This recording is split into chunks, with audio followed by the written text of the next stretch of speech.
Well, before the lunch break, we completed the biblical basis for apologetics. Мы завершили тему библейские обоснования для апологетики до обеда.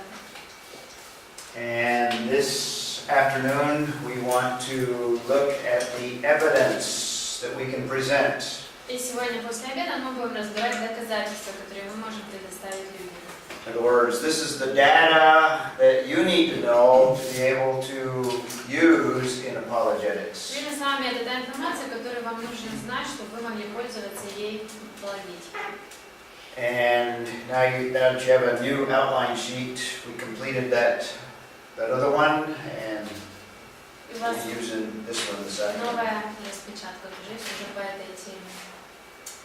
The first area that we will look at is God. That's one of the most important things to not only understand, Первое, что мы разберем, это тема Бог. Это не только самое важное, что нужно понять, but it's the area that you want to concentrate in trying to correct misconceptions. но это также то, на что нужно обращать свое внимание и развеивать всякие неправильные понимания. And we want to follow the pattern of Paul. И нам также нужно последовать по примеру Павла. If you remember at Athens, this is what Paul did. He basically portrayed the God of the Bible. Если вы помните, как в Афинах Павел, он по сути вырисовал библейского Бога, Presented God as creator, God as sovereign, назвал Бога Творцом, суверенным, God omnipresent, вездесущим, God immanent, and some other attributes. имманентным и другие атрибуты Бога. So it's important that we understand and know what the Bible teaches concerning God. Итак, для нас важно знать и понимать учение библейское о Боге. And this is information for you to utilize as you find occasion to defend the nature of God. Это то, что вам нужно знать для того, чтобы защитить, отстоять природу Бога, когда будет возможность. So God is the starting point, always. Итак, Бог всегда первое, то, с чего мы начинаем. And that's what we want to focus in on next. И об этом мы будем рассматривать. But before we look at that whole area of God, let's look at what is the nature of evidence. Но перед тем, как приступить к теме Бог, давайте сначала разберем, какова же природа доказательств. Not all evidence is good evidence. Не все доказательства являются хорошими доказательствами.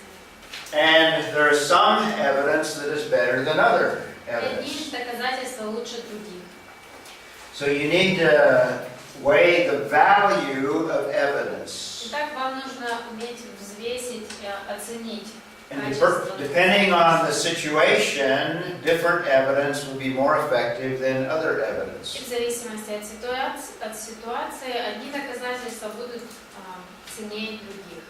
We saw that in the examples that we looked at. Paul's example, Peter's example. Увидели это в примерах, которые мы разбирали, в примере Петра, Павла. Do you remember when Peter was addressing a Jewish audience, what was the most important evidence that he used? Помните, когда Петр обращался к евреям, что было его самым большим доказательством? Do you remember? The Old Testament? Yes, he used Scripture as an authority. Да, он использовал Писание в качестве авторитета. Because that audience had a high respect for that line of evidence. Потому что та группа людей высоко ценила вот эти доказательства. But on the other end of the spectrum, Paul did not quote Scripture. Но с другой стороны, был случай, когда Павел не цитировал Now, Писание. like I said, that doesn't mean that he wasn't biblical.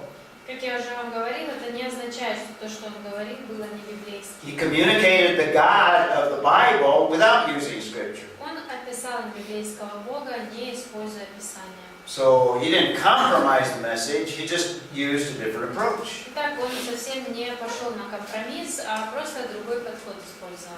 He used one of their own authorities, he quoted a poet. Он использовал то, что было авторитетно для них. Он процитировал одного из их поэтов. He also used evidence that undermined their worldview. Также он использовал доказательства, которые подорвали, опровергли их мировоззрение. So you need to weigh and see what is the most valuable evidence depending on the circumstance. Итак, необходимо проанализировать и понять, какое же доказательство будет самым ценным в зависимости от ситуации. And that'll vary from audience to audience, from person to person. И, конечно, для разной группы людей это будет что-то свое. So you use different apologetic tools depending on the situation. Итак, мы используем разные инструменты апологетики в зависимости от ситуации. That was clear from the examples that we looked at. И мы четко это с вами видели в тех примерах, которые мы разобрали. So you need to value or evaluate the evidence that you want to use in any particular situation. Итак, нужно оценить ценность тех или значение тех доказательств, которые вы хотите использовать в какой-то конкретной ситуации. Now there's a variety of evidence that you can use. Есть целое множество доказательств, которые можно использовать. And I'll give you an example of a few areas of evidence that is valuable. И я вам приведу несколько сфер доказательств, несколько групп доказательств, которые могут оказаться ценными для вас. So let's look at a variety of evidence. Так, давайте разберем разные доказательства. First of all, number one, we can utilize personal experience. Так, во-первых, мы можем воспользоваться своим личным опытом. Now, in a court of law, this is very important evidence. И в зале суда вот это доказательство является очень важным. If you ever participate in a law court as a witness to a crime or a witness to an accident, Если вам приходилось когда-нибудь выступать в роли свидетеля в суде, I'm not familiar with your court system, but in my country, it's possible for an ordinary citizen to testify in a courtroom. в нашей судебной системе, в моей стране, у нас может обычный человек давать свои свидетельства в суде. Particularly in a case where there's a criminal act that was performed. Особенно в тех случаях, когда было совершено какое-то преступление. If you were an eyewitness, then you would be called into court to give your testimony. И если вы были очевидцем, то тогда вас вызовут в суд, чтобы вы дали свое свидетельство. That's an example of personal experience. Вот вам пример личного опыта. But in terms of spiritual things, every true believer has an experience with the Lord. Но в духовном смысле у каждого верующего есть свой личный опыт, связанный с Господом. And we saw in the last example that we used, Paul used his own testimony. That's his personal experience. В последнем примере мы с вами видели, как Павел рассказал свое Евангелие, то есть он поделился своим личным опытом. Your own testimony can be a powerful instrument that you can use in apologetics. И ваше личное свидетельство может быть очень сильным инструментом в апологетике.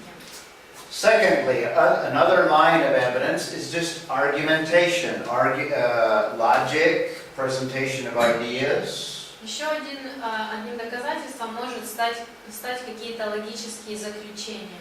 Paul used a lot of reasoning in Thessalonica. Remember we saw that word that he used. Помните, в Фессалониках Павел много аргументов им предоставлял, мы рассматривали с вами это слово. We saw that that word was also used at Athens. Мы видели, что это тоже слово упомянуто и в Афинах. And he argued with the philosophers and presented logical argumentation for the defense of who God is. И также он спорил, рассуждал с философами и им рассказывал свои аргументы логические. So reasoning can work with other lines of evidence, like it can work with experience and other lines that we'll look at in a moment. Итак, какие-то такие разумные заключения можно использовать наряду с чем-то другим, например, с личным опытом или с другими какими-то доказательствами. It can involve inductive or deductive reasoning. И аргументы такие логические, они могут быть дедуктивные или индуктивные. It can use scientific principles. Могут использоваться какие-то научные принципы. So reasoning or argumentation is a good line of evidence. Итак, какие-то логические доводы – это тоже хорошие доказательства. In apologetics, you can use authorities. Также в апологетике можно использовать разные That's a, авторитет чей-то или чего-то. that's a form of evidence. Авторитетность – это тоже одно из доказательств. The authority that Paul used with the Jewish audience was the scriptures themselves, a high authority. Для евреев Павел воспользовался авторитетностью Писания. But there's other forms of authority as well. Но есть и другие формы авторитетности. In other words, the writings of people that are experts in certain areas. Например, это могут быть работы каких-то специалистов, каких-то сфер. For example, you might use theologians and you might quote them Например, вы можете цитировать слова богословов каких-то. because they have thought clearly concerning certain doctrines and sometimes have good ways of describing doctrine. Потому что они уже четко проанализировали определенные доктрины и могут хорошо дать определение той или иной So доктрине. using authorities is a good apologetic line of evidence. Итак, использование вот таких авторитетных источников тоже хорошие доказательства. Even intuition and even a sense of things that people innately know. И даже интуиция, даже то, что люди как бы, несмотря ни на что, они это знают интуитивно. We mentioned that men have a consciousness of God's existence. Мы с вами говорили о том, что у человека есть совесть, есть осознание Бога. This also comes with some experience. Some people have experience so that they have a feel for how things should be. Здесь тоже может иметь место и опыт человека. Некоторые люди описывая свой опыт, говорят, что они ощущали, что... Usually this line of evidence is subjective and sometimes not as reliable as other forms of evidence. Но иногда вот такие доказательства, они субъективны и не очень достоверны, надежны. We rely very heavily on revelation as evidence. Мы с вами очень сильно основываемся на таком доказательстве, как откровение. That's the scriptures themselves. Это наше Писание. That's a form of authoritative evidence, Это тоже одна из форм авторитетного but we can look at it in источника itself. информации. Но мы можем это в отдельную категорию вынести откровение. Now, a lot of Christians rely on faith alone, Многие христиане полагаются лишь на веру, but that's very subjective, and oftentimes in apologetics, that's the weakest form of evidence. но это тоже очень субъективное доказательство и очень слабое. Just because somebody believes something doesn't make it true. Только из-за того, что кто-то во что-то верит, от этого не становится это истиной. For you and I, the highest form of evidence is revelation. Для нас с вами наивысшее доказательство – это откровение. So these are some of the varieties of evidence that are available to you and I. Итак, вот какое разнообразие доказательств у нас есть. Okay. So there are varieties of evidence. Так, есть разнообразные доказательства. How do you determine what is good evidence and what is weaker evidence? Как определить, что является хорошим доказательством, а что нет? So let's talk about validating or the validity of evidence. Итак, давайте обсудим достоверность доказательств. Here is where you want to weigh what evidence is better evidence depending on the circumstance. Здесь это означает, что нам нужно взвесить и увидеть, какое из доказательств будет более весомым, чем какое-то другое, по сравнению с другим. What are some of the characteristics of good evidence? Итак, как мы можем охарактеризовать хорошие доказательства? And some of the characteristics will validate our evidence. Некоторые характерные черты, они смогут помочь нам определить, какие из доказательств являются. So these are characteristics of good evidence. Итак, вот черты хороших доказательств. Things that validate your evidence. то, что делает доказательство. Number one, the evidence has to be relevant to the claims that you're making. Первое, это доказательства ваши должны действительно относиться к тем заявлениям, которые вы пытаетесь доказать. Has to be relevant to the issues that you're dealing with. Ваши доказательства должны действительно быть связанными с вопросом, о котором вы говорите. If you're trying to defend a certain doctrine, then you have to use evidence that's relevant to that doctrine. Если вы отстаиваете какую-то конкретную доктрину, то и доказательства должны, соответственно, подтверждать именно эту доктрину. So you don't want to go off on a tangent trying to prove something using passages that don't apply. Итак, если вы хотите доказать какой-то вопрос, не нужно использовать отрывки, которые вообще к этой теме не применимы. That's if you're using scripture in that circumstance. Это если вдруг вы с помощью Писания что-то доказываете. Secondly, the evidence should be free from ambiguity.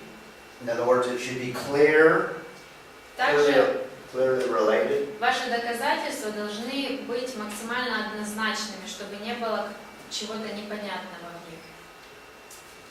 Thirdly, you want to avoid circular arguments. Также нужно избегать того, чтобы ваше доказательство было цикличным, просто чтобы вы не ходили по кругу в своих доказательствах. What we mean by that is, if you're trying to prove something, you don't want to assume that what you're proving is true. You want to use evidence that supports what you're trying to prove. Другими словами, если вы доказываете, что что-то, хотите доказать, что что-то правда, вы не отталкиваетесь от того, что вы предполагаете, что это правда, а вы, наоборот, ищете доказательства, чтобы доказать, что это правда. When I give you some of the evidence for scientific creationism or scientific apologetics, Когда я вам буду рассказывать примеры научной апологетики, I'll give you some examples of how evolutionists use circular reasoning. я вам покажу, как в эволюции на самом деле используется вот такая цикличная логика, которая ходит по кругу. Because of their circular reasoning, some of the conclusions are not valid. И из-за того, что вот такого рода логику они пользуются такой логикой, то их доводы недостоверны. And we want to avoid circular reasoning as well. И это то, чего нам нужно избегать. Your arguments should be testable. In other words, you ought to be able to validate them or verify them. Также ваши аргументы вы должны суметь доказать, проверить, подтвердить свои аргументы. That's some of the best evidence that you can put to the test. Те, которые можно испытать, вот это самые лучшие доказательства. Проверить. And there's various ways of testing theological evidence. Также можно по-разному испытать богословские доказательства. And we'll discuss some of those later on as well. И мы с вами позже обсудим. I'm just giving you an overview of what makes evidence sound evidence. Просто сейчас хочу в общем представить вам, как должны выглядеть хорошие доказательства. It should be what is called absent of limiting conditions. Также в вашем доказательстве должны отсутствовать ограничивающие условия. And what is meant by that is sometimes you have a bias and you're using the evidence like statistics that are biased. И, например, если со статистикой, если вы используете какую-то статистику, которая не объективна, которая больше с какой-то точки зрения склоняется изначально. In science, an example of a limiting condition is if you're using, for example, instruments that are not calibrated. That's maybe not a good illustration. Instruments that are not tested for accuracy, make sure they give you the values you Например, desire. если в науке вы пользуетесь инструментами, каким-то оборудованием, которое не точное. Kind of a simple example, if your experiment required that you make some measurements, Довольно простой такой пример. Если вам нужно измерить что-то, a limiting condition would be is if you're using a ruler that only has doesn't have a complete meter. И It's less than a complete meter. если вам нужно что-то измерить, то вот таким ограничивающим условием будет то, если ваша линейка меньше, чем метр в длину. All your measurements are going to be limited because your yardstick is limited. И Meter stick. все измерения ваши будут своего рода ограничены из-за того, что ваша линейка недостаточно длинная. Similar, there are limiting issues in terms of things related to theology as well. И также подобные ограничивающие условия можно найти в богословских вопросах. And very important is if you have an accumulation of arguments, the more arguments that you have, usually the better case you can make. И обычно, чем больше у вас есть доказательств, тем лучше вы защитите свою позицию. Where you have a sufficient number of evidence, lines of evidence, Иметь достаточное количество доказательств. and sometimes the skeptic or the unbeliever requires lots of evidence. So you have to continually give them more and more evidence. Скептикам, неверующим нужно иногда дать очень много доказательств, ответить на много вопросов. So the more evidence that you can give, the better. Итак, чем больше доказательств вы можете предоставить, тем лучше. So these are some of the factors that you can consider in validating evidence. Итак, вот те факторы, которые вы можете учитывать, когда вы взвешиваете свои доказательства. Okay. It's a little theoretical, but hopefully we'll illustrate it as we give you some of the evidence. Пока это немного теоретически только, но надеюсь, что вы увидите на практике, что какие примеры. Okay, let's talk a little bit, let's talk about God. We'll spend the rest of the afternoon talking about who God is. Давайте теперь начнем тему Бога, и до конца этого урока мы будем говорить о том, кто Бог. One of the issues that you will deal with is, does God actually exist? И один из вопросов, которые нужно рассмотреть, это то, что Бог на самом деле существует. This is a major issue that a lot of unbelievers have, whether God actually exists. Это один из основных вопросов, который беспокоит неверующих часто. Существует ли на самом деле Бог?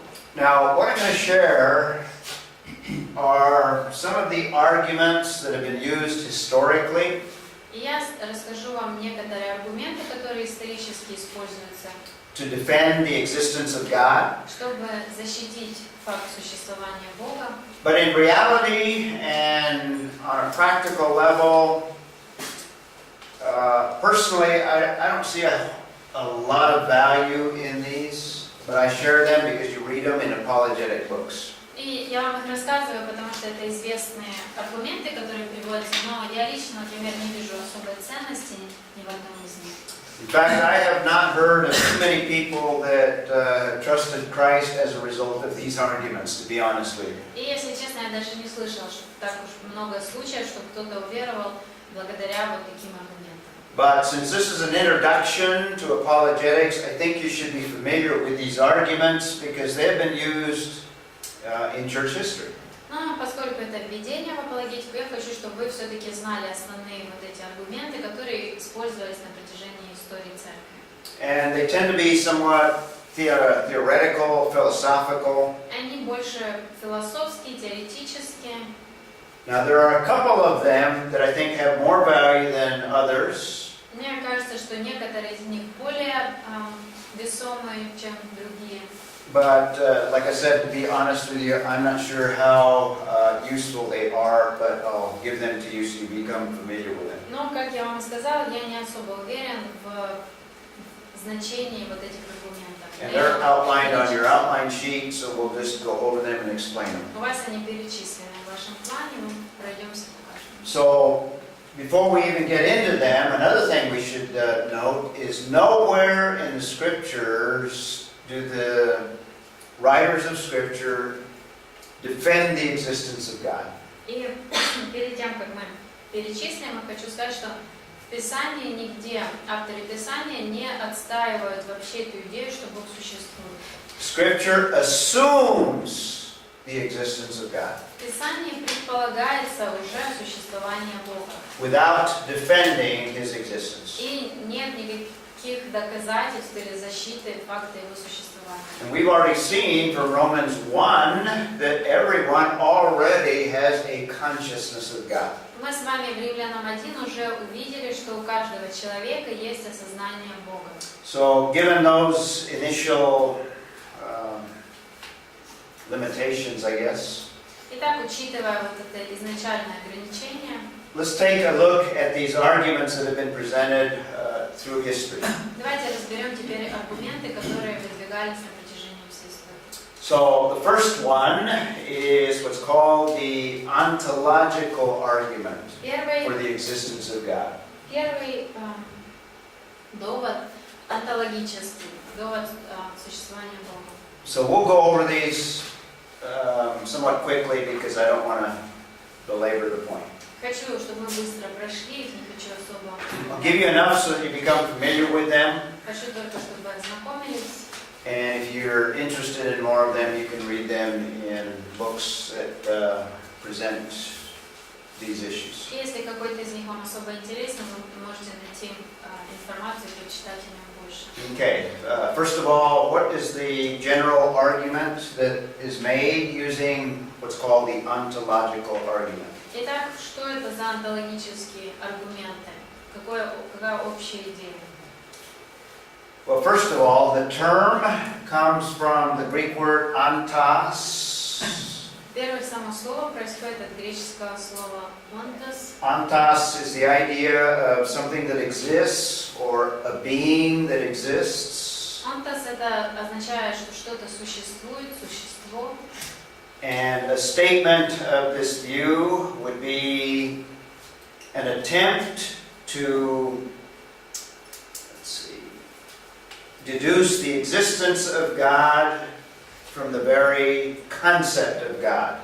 И вот их основная идея, основное утверждение. Это попытка установить информацию о существовании Бога и самой концепции Бога.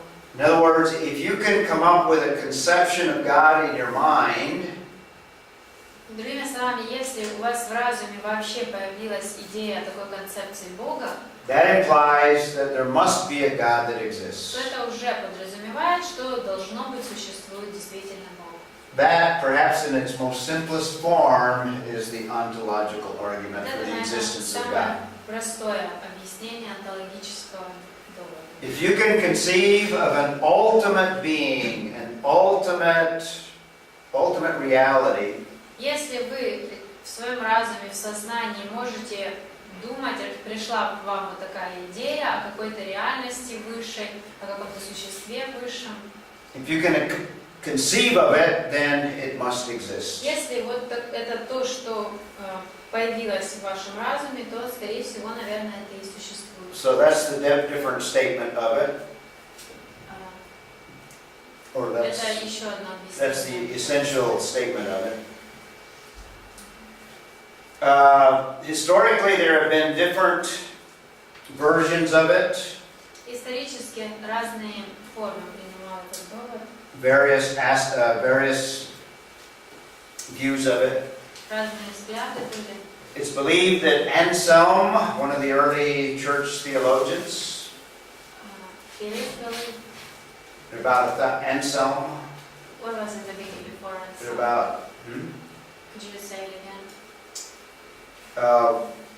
first one to conceive of this argument was Anselm. И Ансельм был первый, кто придумал вот такое доказательство. In about 1080 AD, Примерно в 1080 году he was the first one to formulate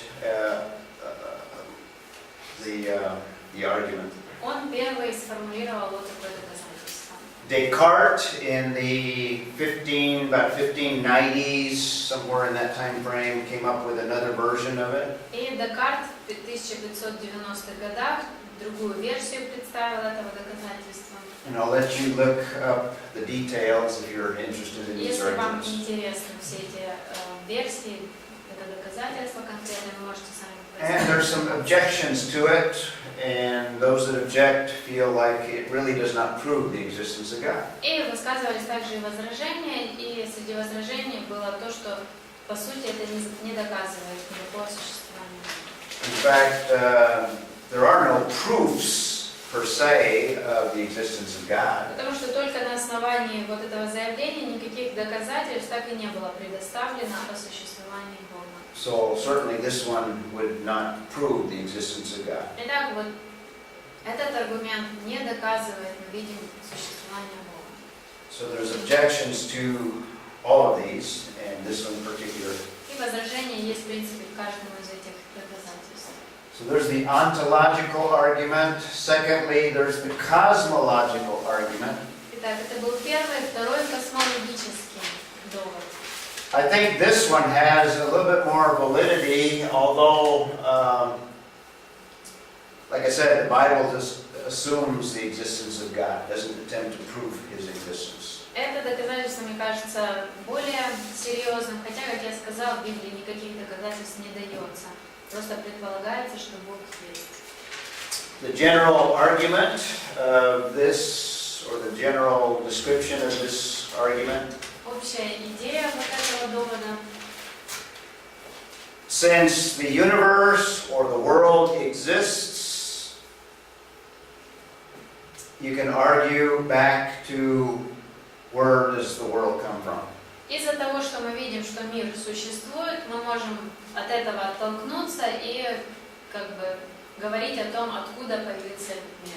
If there's such a magnificent universe, then there must be a creator that brought it about. Если мы видим настолько величественную Вселенную, то, наверное, был и Творец, который ее сотворил. And that's the essence of what's stated there. И вот основная идея. So if the universe exists and we see cause in the universe, then there must be an ultimate cause. И если существует Вселенная и существует, должно быть то, что вызвало, привело к существованию этой Вселенной. That's the cosmological argument. Вот космологический. Now, this may have some validity in that Hebrews 3:4 almost seems to say something similar.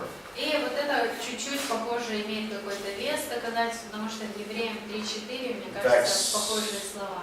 Hebrews 3:4 says, "For every house is built by someone, Там сказано, что любой дом построен кем-то, but the builder of all things is God."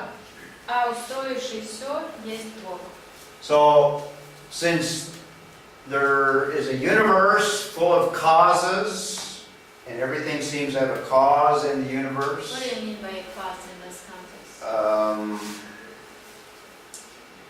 everything has something behind it that makes it exist. Итак, глядя на Вселенную, если мы видим, что за всем, что существует, стоит что-то, и оно существует из-за чего-то, That implies that the whole universe must have something behind it or a cause behind это it. подразумевает, что и у всей Вселенной целиком за ней стоит кто-то, и кто-то вызвал ее существование. Something bigger than the universe. Кто-то больше, чем эта вся Вселенная. That's a cosmological argument for God as a creator of the Вот universe. космологический довод того, что Бог создает And Вселенную. just like Hebrews 3:4, like every house has a builder, because houses don't just come about on their own. И вот как Евреям 3:4 сказано, что никакой дом просто не появляется сам по себе, у него есть строитель. The builder of all things must be God Himself. То должно быть строителем всего, что мы видим, был Бог. Можно вопрос? Предыдущий слайд. Pardon me? Да, я хотел спросить, в чем разница между этими двумя тезисами? Они, мне кажется, одинаковые. What's the difference between these two? Statements. Мгм. Well, this is kind of the premise, and this is the conclusion. Там как бы первое это как начало, а второе как вывод, конец, заключение. Вступление и заключение. Make sense?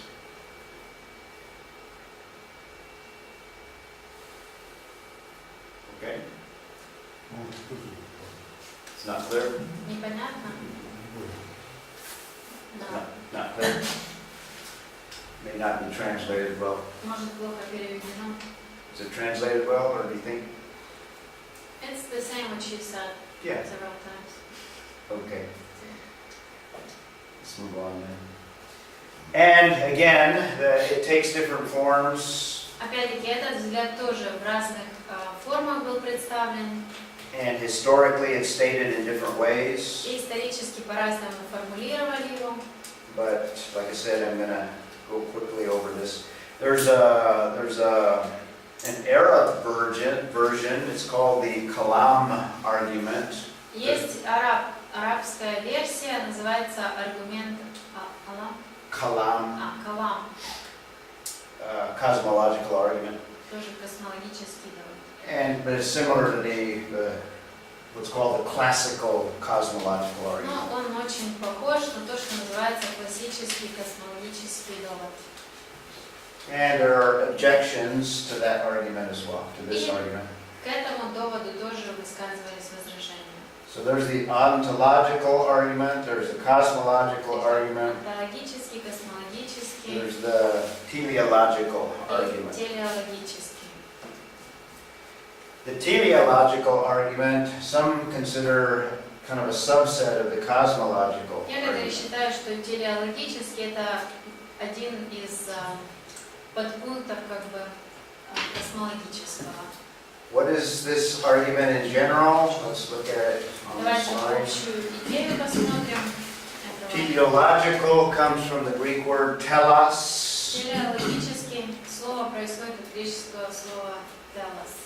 Telos has the idea of end or completion of something. Здесь идея конца, завершения чего-то. А можно телеологический или теологический? У нас написано одно, а уже телос. Is it teleo or theological? Teleological. Is it spelled right? Okay. It looks at the idea of purpose or design. Здесь рассматривается вопрос предназначения, замысла. There seems to be a purpose behind the creation, a design behind it. Потому что похоже, что за всем этим, у всего этого творения есть замысел и есть какое-то предназначение. Now, of the three, I think this one probably has the most usefulness, Мне кажется, из трех взглядов, которые мы рассмотрели, вот этот самый полезный.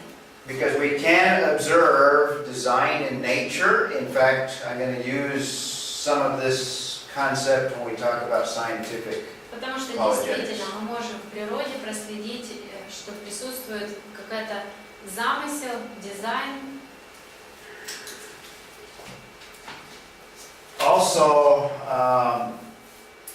scriptures tend to lead us in the direction of looking at the creation. И Писание также, мне кажется, оно направляет нас в том, чтобы мы взирали, посмотрели на творение, To see evidence of a designer. чтобы увидеть в творении доказательства Творца. We'll talk more about this when I deal with scientific И мы apologetics. больше об этом будем говорить, когда будем говорить уже конкретно о научной апологетике. Personally, I think this one has the most value, Вот в этом доводе, мне кажется, больше всего ценностей. but even it does not prove the existence of God. Но даже он не доказывает существование Бога. The essence of it is by observing design in the creation Вот основная его идея. or in the universe. Рассматривая дизайн, замысел, который мы видим, That implies that there must be an ultimate designer. мы можем прийти к выводу, что есть Творец этого всего. And there are some scriptures that challenges us to investigate the natural realm. И есть даже отрывки в Писании, в которых нас ободривает авторы рассматривать, наблюдать за творением. And there's passages like Psalm 94:9. Например, Псалом 94:9, может быть. The psalmist says, "He who planted the ear Там псалмопевец говорит, тот, кто дал уши, поставил. Does he not hear? In other words, the one that gave us the ability to hear, does not God himself hear? Он говорит, что тот, кто дал нам уши, что он сам не слышит, то есть он говорит о том, что Бог слышит. The second line of that same psalm, 94:9, he who formed the eye, И тот, кто сформировал глаз, does he not see? что он не видит. So if you can observe the creation, then it gives you an indication that you might learn something about the Creator. То есть, если мы наблюдаем за творением, смотрим на него, то мы можем что-то узнать о Творце. That's the heart of the teleological argument. Вот идея телеологического довода. So we'll look at the different aspects of it when we talk about scientific creationism. Мы будем разбирать разные аспекты этого довода, когда будем говорить о научном. And again, there are objections to this. И к этому взгляду тоже выдвигались возражения. Okay. So we have the ontological argument, cosmological argument, Это онтологический, космологический, teleological argument. телеологический. Fourthly, there is the moral argument. Четвертый – моральный довод. This one, the general argument, Вот здесь основной аргумент. is since you can observe moral values in culture, in society, amongst men, Если мы можем проследить, что присутствует в любой культуре, у человека есть какое-то чувство морали, and even the atheist and all unbelievers virtually have a value system. и даже у атеистов, неверующих, у них есть своя система ценностей. Even criminals have a sense of a moral consciousness. И даже у преступников есть тоже свое восприятие морали. The argument is, where does that come from? Where does this moral sense, a sense of right and wrong, where И does that вот come from? такой аргумент, откуда это могло прийти, откуда вот это ощущение того, что правильно, что нет. So the argument is, since these exist, there must be an ultimate source for them. Итак, вот аргумент, поскольку мы видим, что такое есть, должен быть источник этой морали. And again, an ultimate source that is bigger than all of them. Опять-таки, это источник, который выше стоит над всем That's этим. the moral argument. Вот суть морального довода. Must be an ultimate source of moral values, moral То consciousness. есть должен быть какой-то изначальный, наивысший источник морали и совести. And again, there are objections to this view that it really does not prove the existence of И God. опять-таки были возражения о том, что этот довод тоже особо не доказывает существование Бога. So those are your main arguments for God, Итак, вот the existence of God. основные доводы существования Бога. Any questions on them? Вопросы есть по этой теме? Use them as you. Вы сказали, что вот эти все доводы, они как бы условные и, по вашему мнению, не оправдают, а какие-то есть, которые, Помогали. по вашему мнению, являются более обоснованными, сильными?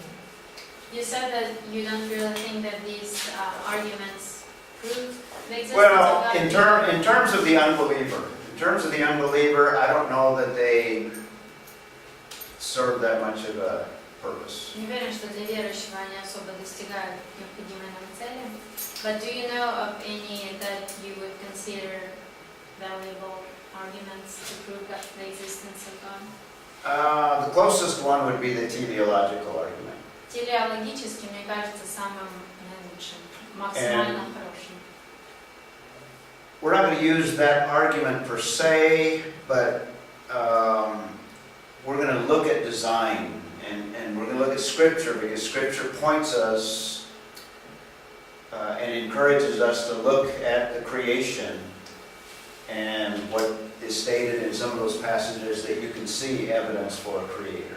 И мы не будем сам по себе этот довод использовать, тем не менее мы тоже будем с вами разбирать творение. И также Писание ободривает нас смотреть на творение и говорит о том, что глядя на творение мы можем узнать что-то о Творце.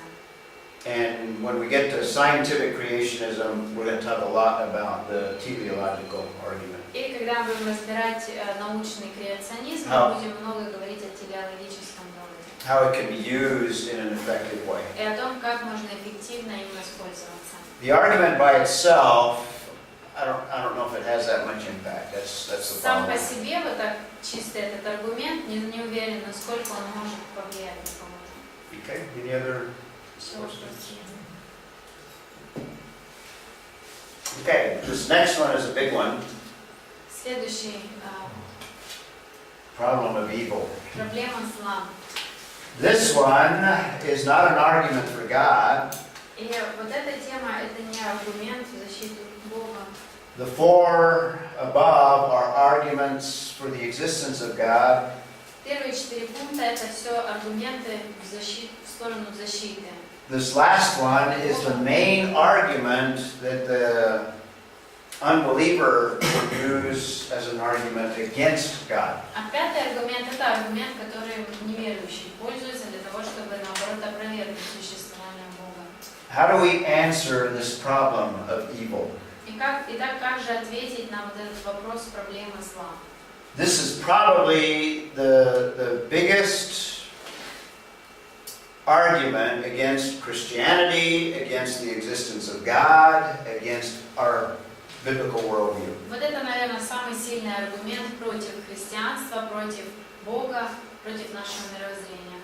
So you want to be able to think through and in your own mind kind of settle this issue of the problem of evil. Итак, вам нужно самим для себя разобраться в этом вопросе и найти ответы на вот эту проблему зла. And let's look at this, and we won't finish this today. We'll have to come back and finish it tomorrow. Итак, давайте разберем этот вопрос. Сегодня мы его не закончим, завтра. But let's get a start on the problem of evil. Давайте начнем разбирать тему зла. And first of all, let me give you an introduction to it И to хочу show you why it's important. сначала небольшое вступление сделать и показать, почему это важно. This is a huge issue. Это огромная тема. In fact, this is the strongest argument that the skeptic has against Christianity. Это самый сильный аргумент, который высказывают скептики против христианства. So we want to be able to give an answer. Итак, мы должны с вами суметь дать ответ на него. And we want to be able to satisfy in our own thinking, where is the place of evil? И также нам самим для себя нужно найти ответ на этот вопрос тоже. Что же делать со злом? Where is the place of evil in the bigger picture of the overall plan of God? Какое место занимает зло в общем плане Бога? So, first of all, here kind of is a quote that illustrates the issue. И вот цитата одного человека, который показывает всю эту проблему. Buckner in this quotation says, "Why do I suffer? Так Багнер здесь говорит, почему же я страдаю? This is the rock of atheism. И это и есть основа опора атеизма. The issue of suffering, the issue of pain, the issue of evil. Вопрос страданий, боли, зла. And in fact, it's exactly what he says. It's the main argument against. И действительно так и есть, как он и говорит, это основной аргумент против Бога. Okay? So let's take a look at what evil is all about. Итак, давайте разберем, что же такое зло. There are different types of evil, first of all. Во-первых, есть разные виды зла. Can you think of, there's two types, two different classes of evil, you might say, Есть два вида зла. Можете, that exist in the universe. которые существуют во Вселенной. Знаете, какие? You know the two classes of evil? Знаете эти два вида зла? Моральное, физическое. Moral and physical. Yeah, exactly. Very good, very good. There's what's called natural evil that you observe in nature. Естественное зло, которое природное, в природе мы можем его увидеть. That evil does not involve choices of creatures. Это такое зло, которое происходит не по выбору какого-то из творений. It's the kind of evil that you see. You see destruction, you see catastrophes. Происходят какие-то разрушения, катастрофы. Those are not as a result of the actions of man. Они не происходят в результате каких-то дел человека. A tornado can sweep through a town and destroy thousands of dollars worth of property. Торнадо может пройтись по какому-то городу и разрушить дома, которые стоят $1000. And it can destroy lots of lives. И много жизней может принести. That's a kind of evil. Вот это такого рода зло. Mount Vesuvius destroyed the city of Pompeii in the 1st century. Lots of people killed. Везувий разрушил Помпей, много людей умерло. Может лучше сказать природное зло. That huge tsunami that destroyed a few cities in Tokyo, or Japan, not too long ago. Огромное цунами, которое разрушило жизни многих людей в Японии. That's natural disasters, natural evil. Вот природные катастрофы, вот это и есть природное зло. And just as Anatoly emphasized, there's also this moral evil. И также есть моральное. This one involves the choices of men. Здесь уже играют роль решения человека. The actions of moral agents. Действия моральных агентов. So we have these two forms that both of them exist. Итак, существует две такие формы зла. And what is the origin, what is the source, and what is the purpose of all of that? И каково происхождение, что является источником и какова цель вот этого всего? That's the problem of evil. Вот в чем проблема зла. So this idea, this concept is important. Итак, вот эта концепция очень важна. Number one, it is the main proof that the atheist will use against God. Во-первых, это основное доказательство, которым пользуется атеист, чтобы опровергнуть существование Бога. But that's not the only reason why it's important. Но это не единственная причина, почему это важно. By the way, I showed you some photographs last time of Antioch. This is a photograph of probably the largest theater in the ancient world. It's found at Ephesus. И я вам показывала Антиохии фотографию, а вот эта фотография в Ефесе, наверное, один из самых больших, самый большой театр. So it's just a magnificent theater. Огромный, невероятный театр. Archaeologists estimates that it would seat about 15,000 people Археологи считают, что где-то 15 тысяч людей могли вместиться там. when it was utilized in the 1st century and before. Когда им пользовались в первом веке и до этого. Anyway, that's just a background slide. Ну, это просто слайд. So, another reason why this issue is important, Еще одна причина, почему для нас важен этот вопрос. because suffering is universal. Suffering and evil is universal. It touches all of us. Потому что страдание, зло происходит повсеместно, и это часть жизни каждого. We can be affected by natural disasters. Какие-то природные катастрофы могут на нас повлиять. What's the biggest natural disaster threat of the Ukraine? Earthquakes, maybe? Какая есть природная, самая большая угроза для Украины? You have tornadoes? No? Earthquakes? You don't have volcanoes? Pretty safe place. У нас What do you say? у нас единственное, что там часто на западное вот это Sometimes western part of Ukraine gets floods. Floods. Okay. Just that part. You might have the floods of the river here, maybe? No? No, not really. Okay, pretty safe place.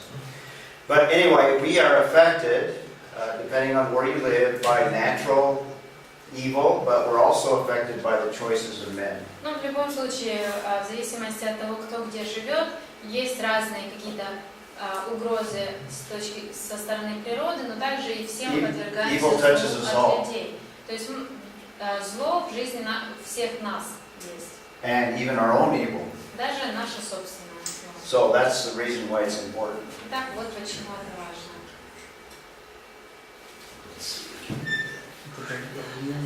Реалии. Okay, it's a real issue. It's a real area that we need to consider. Итак, это настоящий реальный вопрос и тема, которую действительно нам нужно разобрать. Is there a design behind it? In other words, is there a purpose for it? Есть ли какое-то предназначение для этого всего? Or does it just exist? Или просто вот существует зло и все?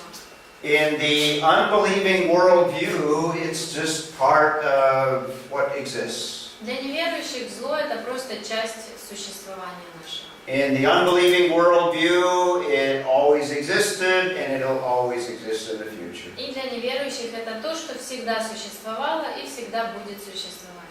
In the biblical worldview, there's a design behind it. There's a reason for it. Но There's в a purpose. библейском мировоззрении считается, что есть предназначение для этого. And what I want to lay out is kind of a biblical view of this whole issue of evil. И я как раз хотел заложить библейские основы и объяснить библейский вопрос зла. And we want to look at what is that design. И мы как раз с вами разберем, что же за замысел. Scripture's not clear, but I think it gives us some hints. И Писание прямо напрямую понятно не говорит, но я думаю, что мы можем найти определенные ответы все-таки. Gives us at least a basis to come to some conclusions. Нам дается, по крайней мере, хоть какое-то основание для того, чтобы мы могли прийти к определенным выводам. And to come up with an answer for the skeptic and the atheist that uses it as an argument. И чтобы мы могли все-таки найти ответ и дать его скептикам, которые вот такой аргумент выдвигают. And it's important because it has practical implications. И еще это важно, потому что для нас с практической точки зрения это важно. The practical is that every one of us suffer. И практический аспект это то, что мы все страдаем. All of us get sick. All of us sometimes get very, very sick. Все мы болеем, некоторые очень сильно заболевают. Some of us are victims of crime. Некоторые из нас страдают из-за преступлений совершенных. Some of us are victims of our own choices. А некоторые страдают из-за тех решений, которые сами приняли. But all of us are affected. So on a practical level, all of us are hurt by the evil that exists. Но все мы переживаем в какой-то форме зло. So that's an introduction. Так это было вступление к этой теме. We don't have time to formulate what the theological problem is, so let's take a break at this point. Давайте сейчас сделаем перерыв, мы не And when we успеем. come back, we'll look at the problem again. И потом разберем проблему